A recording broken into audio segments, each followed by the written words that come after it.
For Texas and Miss Lily. They're back.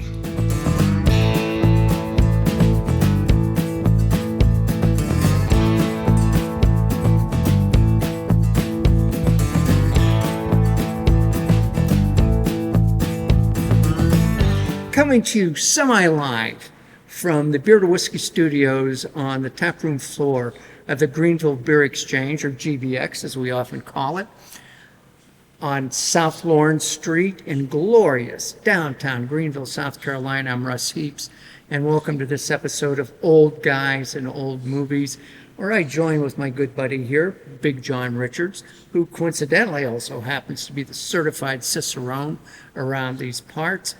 What we do is we pick a movie and John picks a beer. The two episodes that we're shooting, this group of episodes that we're doing today, I picked the two movies.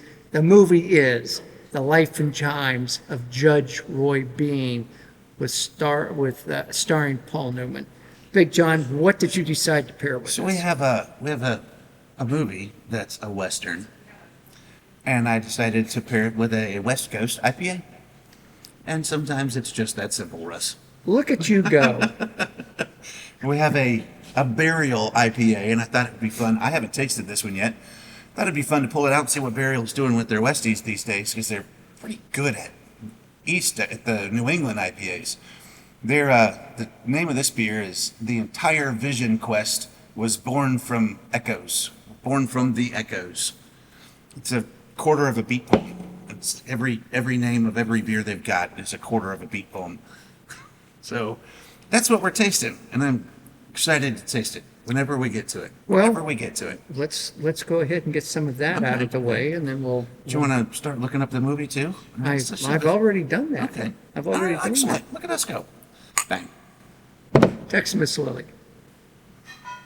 which will become apparent later. That's what I was just. Yeah, that's. We get to find out what all that's been about all these years. Ooh. Actually, that is a West Coast. That's nice. That's a West Coast IPA. Yeah, bitter. It's grapefruity. It's very, very grapefruity. There's still some tropical going on in there too, which, yeah. But it's and nothing's wrong with that by any means. The longer it sits with me, the more the bitterness is lingering, which I think is a good sign. And it's that real pithy. That's what hit me right off the bat. Yeah. That's what hit me right off the bat. Yeah, which I think they've brewed a very nice beer here. It's a 7%er. It's pretty easy, but it's got a nice, crisp, lingering bitterness on it. That's good. It'll help hold you together.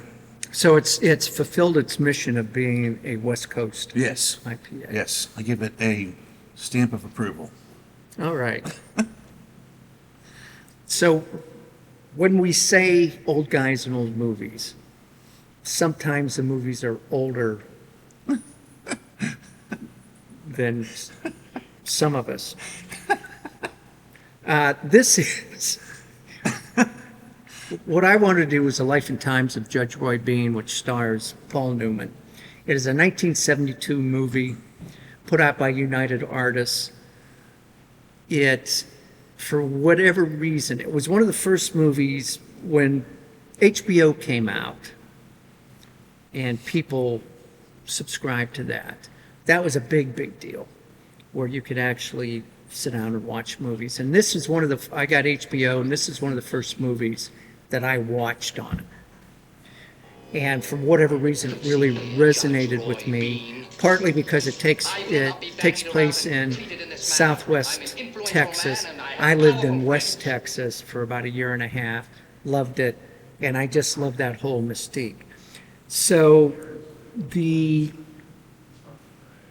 thrust of the plot is this, what I would call probably a C-list outlaw, finds himself in Southwest Texas at some saloon almost on the border of Mexico, and hijinks occur from there going forward. So here's the cast. Paul Newman,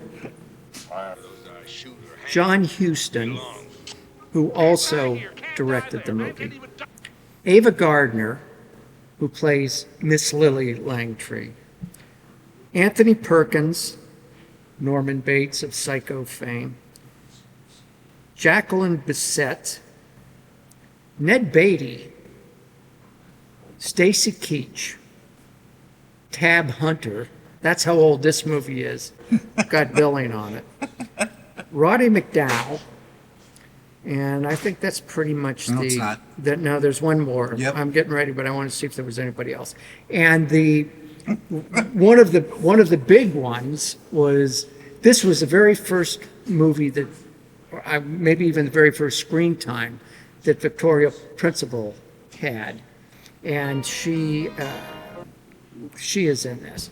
So that's the cast. Yeah, we got the credits are at the beginning of the movie, and it gets to the end of the credits and said, and introducing Victoria Principal, and I went, huh? And sure enough. Yeah. So the whole point, and this is based on a real character. Sort of.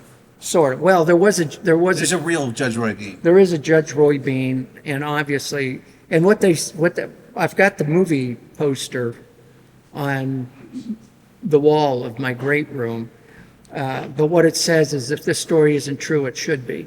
I mean, there's some glorification. It's funny. I read a little bit about Judge Roy Bean after, and one of the things that popped up, I think, just on the Wikipedia page, was it said that he's widely known as a hanging judge. The only lynching around here will be done according to the law. But he only ever sentenced 2 people to hang, and one of those 2 people escaped. It's a little, So there you go. Yeah, But there's it's a little based, story. It's based on a character, so Yeah. tell a story. Never let the facts get in the way of a good story. Yeah. That's been my philosophy. There's a little story there, but it didn't do well with the critics, Are you kidding me? because it is sort of contrived and a little silly. And I don't know whether Paul Newman did this movie because he wanted a paycheck, or because John Huston, there's a series, there's a cavalcade of cameos in it. No, yeah. A lot of the people that I mentioned are on screen for maybe 5 minutes, 6 minutes. And maybe Paul Newman just wanted to work with some of these people, and particularly John Huston, who's one of the characters, but who is also a great director. He also gets some really fun lines. Which Yeah. I wrote down some of. Well, the first of which was what I said when we opened up the episode, and the second of which was, do you have anything to say before we find you guilty? I nearly came out of my chair for it. I was like, great. I'm going to like this movie. The idea is he's now, they try and hang him. He walks into this, or they don't try and hang him, but in real life, somebody tried to hang him. In the movie, they put a rope around his neck and drag him around behind a horse. But he's out in the desert. Victoria Principal, who lives in the little village around this bar, comes out, thinks he's wonderful. He thinks she's an angel. She gives him a couple of pistols, and he goes back in and wreaks havoc, kills the people he doesn't kill. He chases out into the desert, and now he's got this little bar, which is his courthouse. And that's what the movie essentially is. And that part's probably pretty close to true. Yeah, probably is. But the rest of the movie is him simply coming in contact with this cavalcade of characters. The John Huston character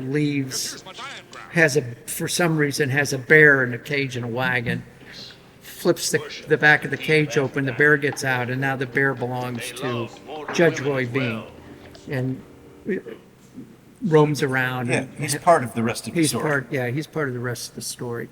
It's almost sketch movie wise, because it just goes from scene to scene to scene of these different cameos. Bean's love, true love, his infatuation, his Scarlett Johansson, was Lily Langtry, who was an actress at the time. And his bar, courthouse, was called the Jersey Lily. So, one of the scenes is some goofy drunk coming in and shooting a poster of her in the heart, and everybody shooting him. It's just, those are it, just little vignettes. One after the other. That crescendos into this finale, which is nuts. Who are you? Justice, you sons of bitches!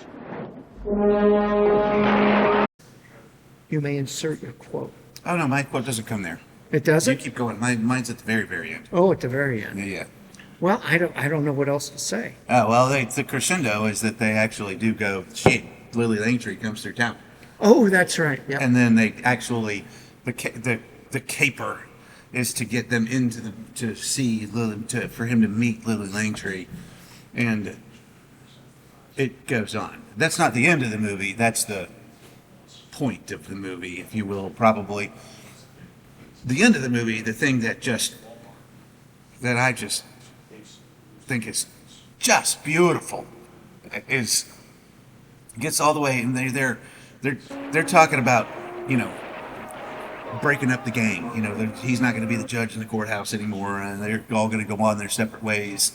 And he says, he's talking about how this is no one's going to know our story when we're all said and done.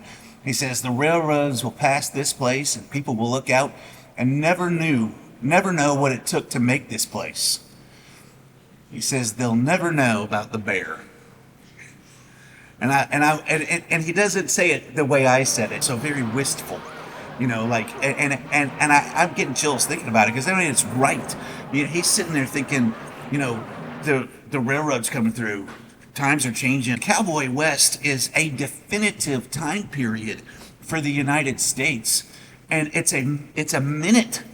I mean, it's a tiny piece of history, but it is so important to what the United States is and was. And for him to, go like, hey, look, we built this place, and the people that come by here after we're gone are never going to know. Yeah. And that's the thing. That's how it goes. That's how the world goes. Yep. And what happens is he runs the roost, and then Roddy McDowell shows up. See Who here, plays Judge this Roy Bean. New England lawyer I will not be bandied who around comes and out to treated in this manner. reclaim I mean- land or whatever it was. And while Paul Newman is off doing whatever he's doing, Roddy McDowell's character takes over the town. And suddenly everything's no longer being this and being that and being this. Now it's Roddy McDowell's last name in the movie was Gas. Now everything's gas, this, gas, this, gas, this. So the climax scene is Bean returning to town, meeting his daughter for the first time, being had with the Victoria principal character, and the great last stand sort of thing. And it just, every time I see it, I hadn't seen that movie, I'll bet you, when John and I watched it, I hadn't seen it in 10 or 12 years. But I still it gave me chills. It still, for whatever reason, that movie just really resonates with me, and I don't know why.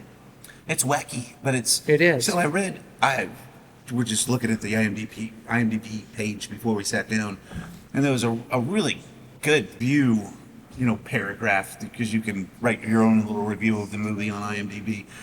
And a guy used the word quixotic in the first sentence, and I'm like, that's so true. It is a very quixotic, to struggle against a higher thing that you can't possibly beat, but you try anyway.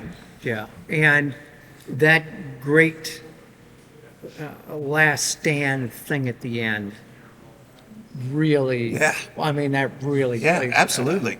And that speaks to me, that whole idea, the impossible dream from the Man of La Mancha. That thing speaks to a lot of us, and how people decided this was not a good movie when it was released is kind of crazy to me. I don't know whether somebody just expected something more serious from Paul Newman, which I don't understand, because every movie of his is wonky wacky and fun and Yeah. and touching in its own way. Yep. Which this one is too. And I think it's a great Paul Newman movie. I think it's a really fun movie, and I enjoyed sharing it with you. It's on Amazon Prime. You got to buy it. I don't remember what I paid for it, $9 or something, which was well worth it. That's all I got. Fair enough. Well, Impossible Train. So damn lucky. See you next time. I clicked before I